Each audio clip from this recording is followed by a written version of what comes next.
Hi everyone, and today I'm going to be speaking about the 12 steps to fight exhaustion so you can stop feeling tired all the time and start to have more energy to, really enjoy your life and do the things that you enjoy.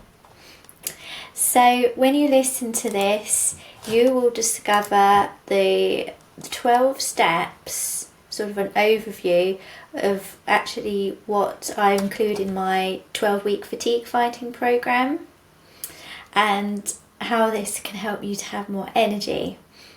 So the first step to stop feeling so tired all the time and to really, have a better quality of life is to really visualize yourself being well. The mind is so powerful and it can have a huge impact on your body. There's a mind-body connection.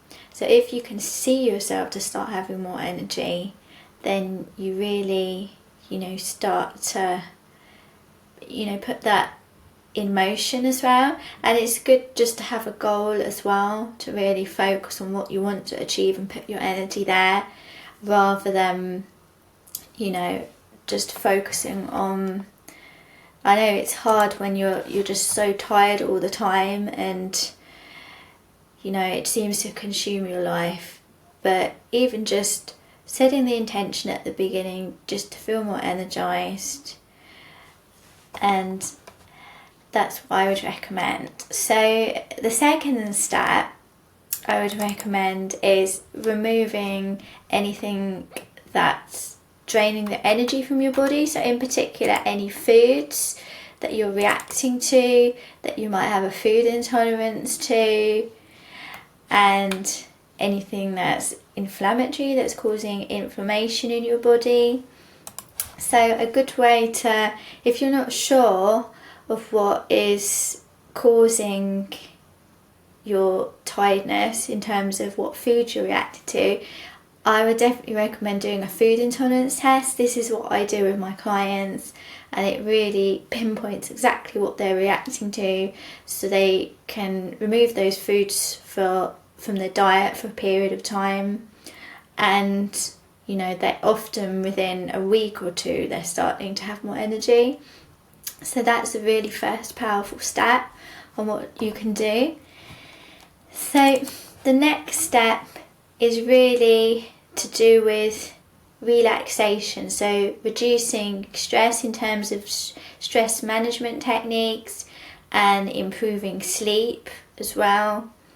So, really getting into a routine of doing something every day to reduce your stress, to get into that relaxed state so you can have better sleep, because sleep is so important.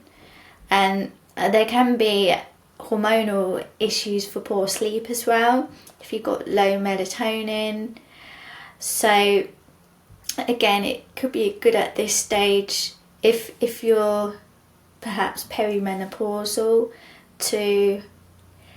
or menopausal, to possibly do a hormone test to see if there are any particular hormone imbalances that could be affecting your sleep, such as high or low cortisol, or low melatonin, or DHEA.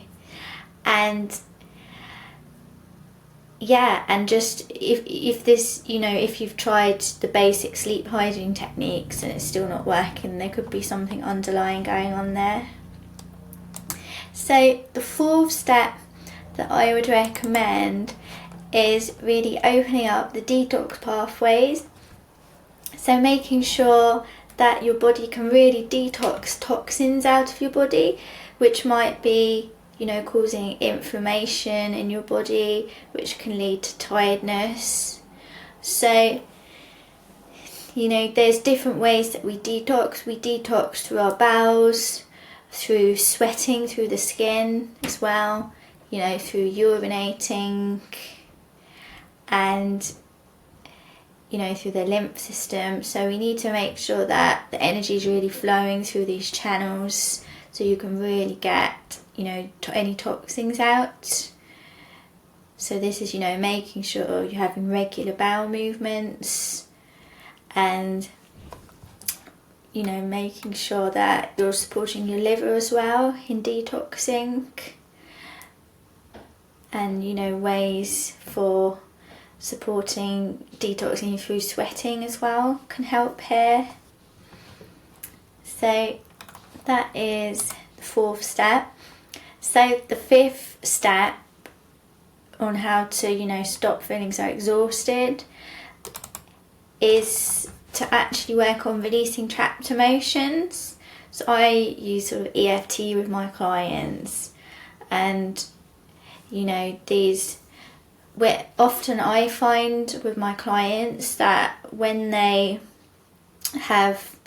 first started getting the fatigue, often something has happened that has caused some sort of emotional trauma.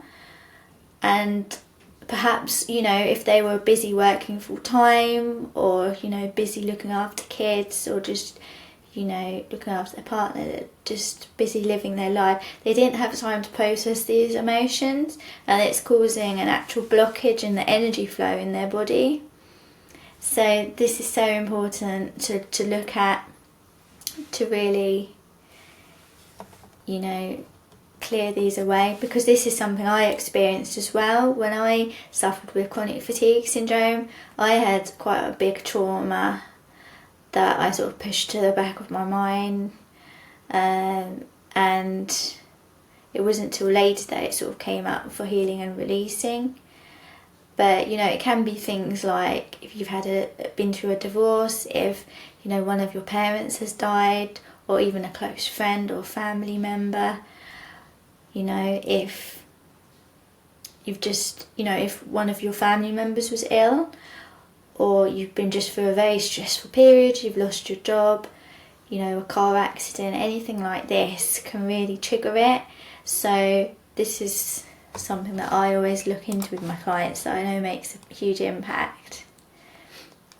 So the 6th step in how to have more energy is supporting the immune system and removing any energy draining infections.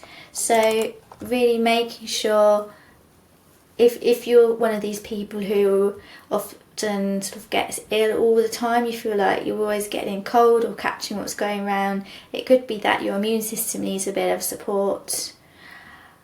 Or you can be the other way, where you're someone who never gets the cold and you're more sort of autoimmune. So in that case, you need to balance the immune system. So it's really looking at that, because, if your immune system's overactive, then that can trigger the food intolerances as well, reacting to foods that you eat, so you feel tired after eating. This is what I find with my clients. So that's an important thing to look at too, especially in the winter as well, when people are getting vitamin D deficiency, not getting out enough sunlight on their skin. So that's something that's important.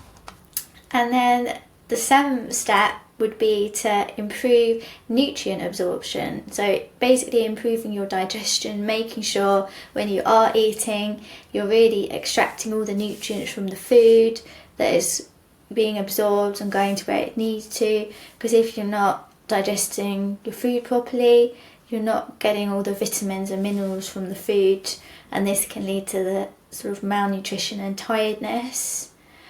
So that's why digestion and gut health is so important. That can often be the root cause of lots of things, starting up here in your stomach and your esophagus. If there's a problem there, it can go down and affect the whole body. So this is a big thing, what I do, how I help my clients.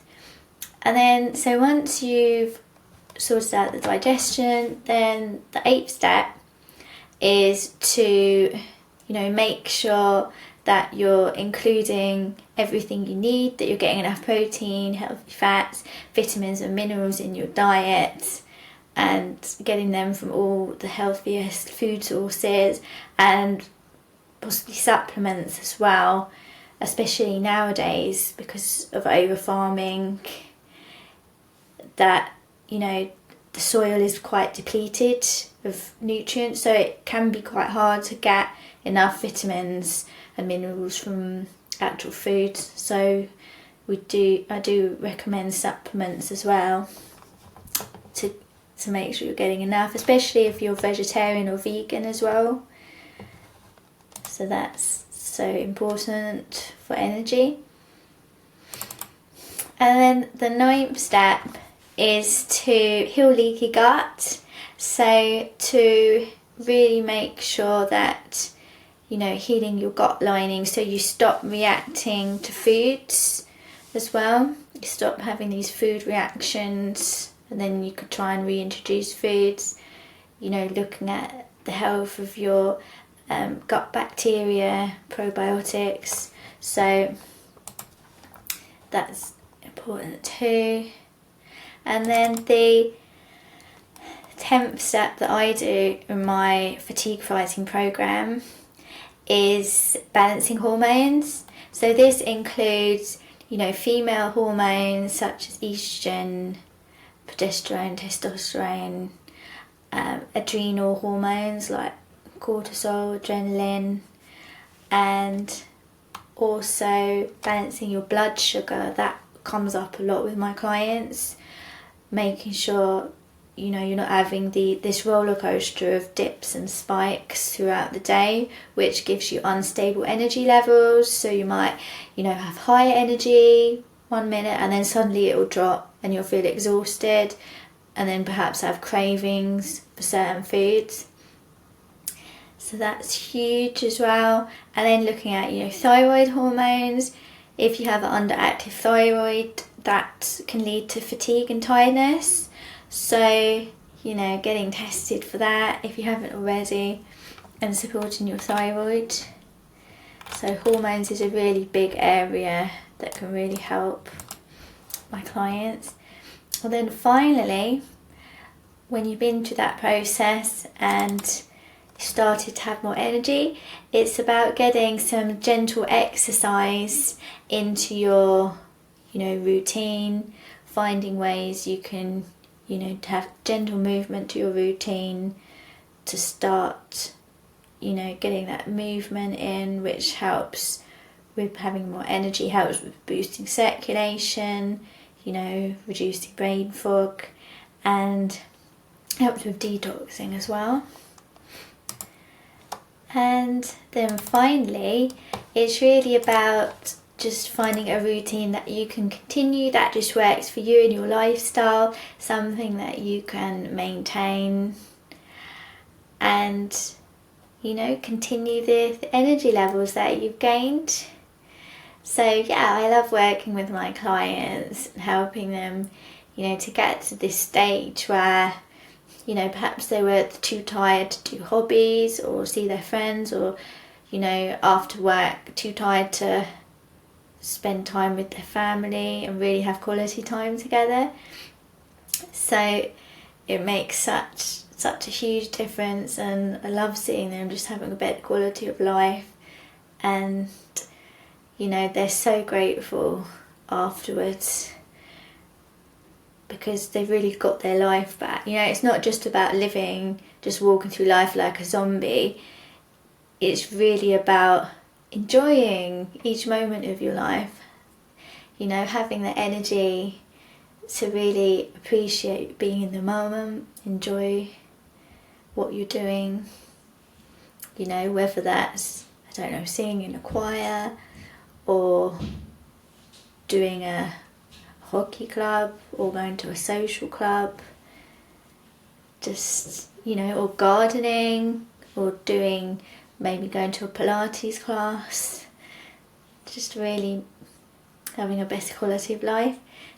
So this, if this is something that you're suffering with and you'd really like to go in depth on the exact steps on how to overcome the fatigue so you can have more energy, then I am offering a free 30-minute discovery call. So I'll put the link in below. If you want to, have a chat, I can give you some more personalised guidance. And if you're interested in my 12-week fatigue fighting program, then I offer options for that, working one-on-one or in a group. And go to my testimonials page. I've got loads of testimonials on there of how it's helped people on my website, which is kateo'riordan.com. And yeah, so thanks so much for listening.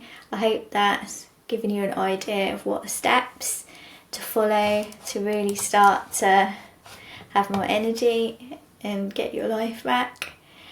And I'll be back again next week with more helpful tips for fatigue. So take care wherever you are in the world. Have a lovely day, and if you like this video, hit like, and if you want more of my helpful tips for fatigue, then click subscribe so you'll get my videos in your feed. And thanks for listening, thanks for following, and have a lovely day or evening, and I'll be back soon. Take care, bye for now.